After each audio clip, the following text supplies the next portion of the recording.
Je pensais qu'un gouvernement jouait collectif avec un récit commun, s'est attristé Jean-Christophe Combe dans les colonnes du Monde mardi 21 mars.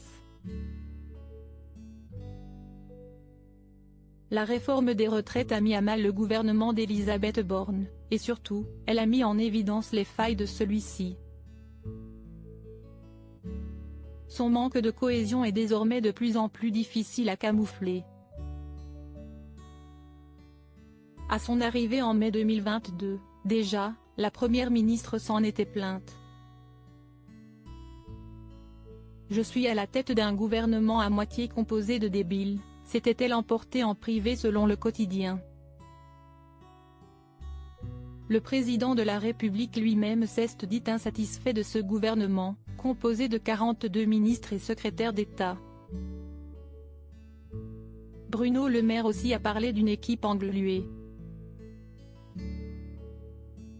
Selon le ministre de l'Économie, en poste depuis 2017, peu de ministres osent assumer le programme de l'Élysée. Un grand chef doit avoir de grands ministres, avait-il soutenu auprès d'Emmanuel Macron, sans être entendu.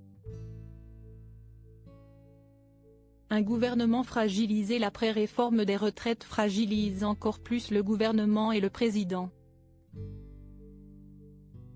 Aux yeux des Français, le cap du chef de l'État est flou, autant que l'action des ministres nommés. Il faut que l'on arrive à montrer que l'action publique change la vie des gens, a fait valoir Olivier Véran, macroniste de la première heure, dans Le Monde.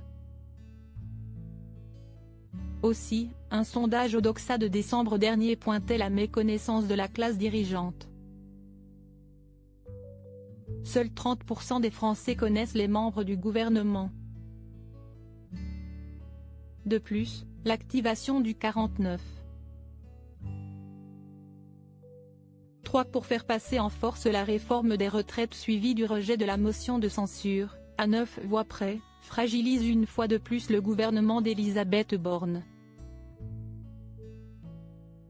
Pour Emmanuel Macron, ni remaniement, ni dissolution de l'Assemblée ne sont prévus.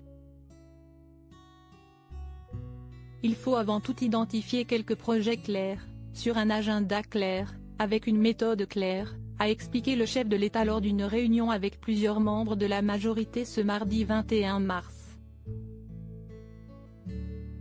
Article écrit en collaboration avec 6 médias Crédit Photo, Stéphane Le Mouton.